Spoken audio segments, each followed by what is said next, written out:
What is going on, everybody? Welcome back to the channel. After Sound here, bringing you Splinterlands content every single day. We also stream right here in this channel every Tuesday, Thursday, and Sunday morning, so come by and say hello. All right, well, we have a little bit more information on the market listing fees and the expiration changes that will be happening over the next couple of weeks. Now, I believe we were told that this was upcoming, that it may be happening on the February 28th release, but it looks like we're going to get another week until that happens. So it is planned to go live as of Tuesday, March 7th, so a little under 2 weeks from the recording of this video. And it's going to happen during the normal maintenance window, and they'll require updates for third-party tools and all that jazz. So in a way, I think it's good because obviously this kind of came out of nowhere for most people, or at least we didn't fully expect it. And I'm sure many of the rental services such as Splex or Splinter Rents are going to have to adjust, and this gives them the appropriate time. Appropriate is, I'm sure, subjective, but it does give them a little bit of extra time or an additional week for them to kind of work through this. And from the Discord, it did seem like Gene Pool from Splex has been in close contact with Matt just to make sure that they're hopefully on the same page about all of that. So they reiterate here that these changes are necessary to help reduce internal server costs and to ensure that our services can continue to run smoothly without lagging or falling behind. Many players have noticed that this has been an issue lately. Yes, I have noticed both externally and then also just internally. I've seen some things flying around. So, this is very much an issue that I'm glad is being addressed now, because people keep complaining about the market. And what we're finding out is that, Splinterlands has to process like millions of market listings and updates every day, right? So they need to cache, index, and update the data in real near time to support not only the internal market, but also all of the third-party markets and services such as Splex, such as Splinterlands, such as Peak Monsters, right? So in a way, they're adding this fee because it's creating such a stress and a burden on the system. And I actually think, ultimately, people are going to look at this and be like, oh, money grab, right? They're just raising fees, whatever. But the important thing to remember here is that they are doing this to save on costs, right? To make sure that they're doing it for two reasons: to save on costs and to improve performance overall. We have already seen that, performance has been laggy, and we get, issues where the market just becomes super annoying to deal with. So to me, those are two easy wins right there. And then at the end of the day, just a reminder that this is going to be burned. This fee that's charged is going to be burned. They say that here. All DEC tokens spent on listing fees will be burned. Now, you can use credits. So it will be either one DEC or one credit token, and it'll be charged per card that is listed or updated on the market. Now, it's going to automatically default to DEC, and if you don't have any DEC, then it'll fall back to credits. If you don't have either, then, I guess it just won't allow the transaction to go, obviously.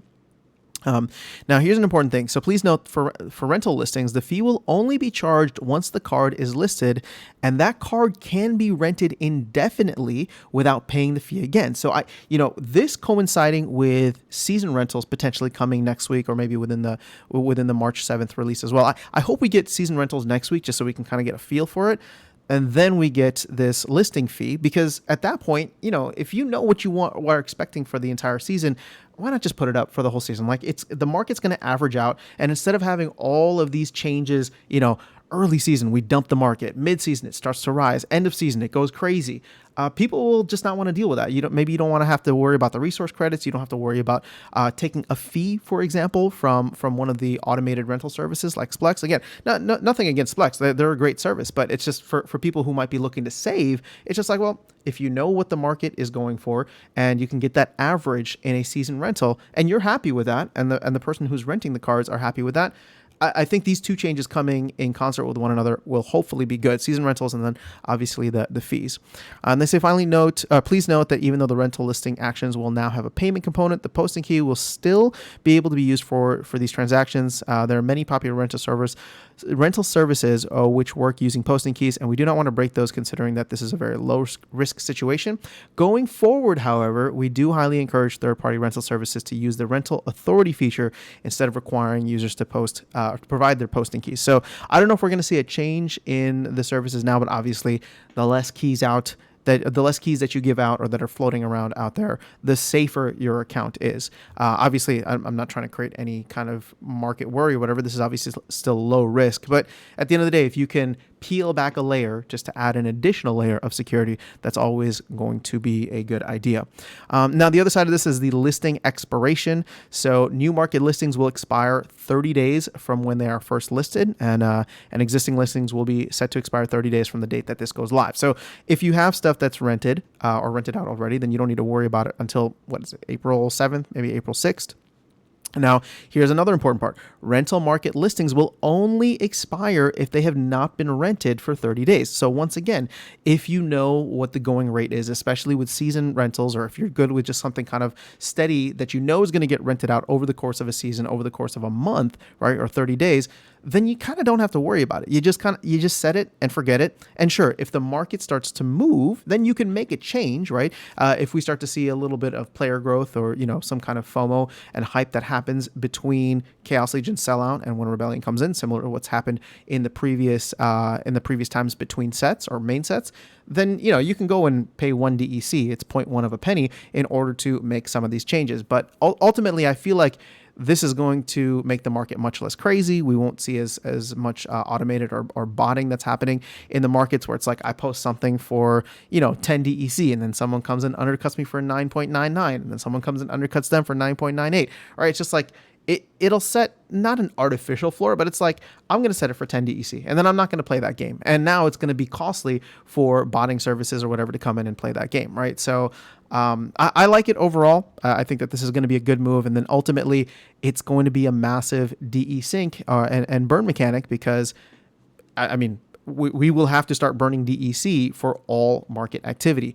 And I don't think that this is going to cut down market activity for significant cards because, anything that is worth renting will still be rented. What we're not going to end up seeing is a bunch of cards on the market for 0.1 DEC. A lot of these like 1 BCX common reward cards. And so, in a way, it'll clean up the market a little bit more from a visual perspective for us and from a navigation perspective, but also it should help clean up all of the transactions and data and stuff that the team has to do in the back end. So I like it overall. I know people, this isn't going to be the most popular change out there, especially for a lot of card lords, but I'm just a regular normal player that rents out some of my extra cards.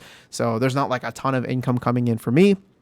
And then ultimately what this is going to do is drive people to rent out higher level cards and combine some of the 1 BCX cards so that, again, for all the anti-bot folks in here, if it's not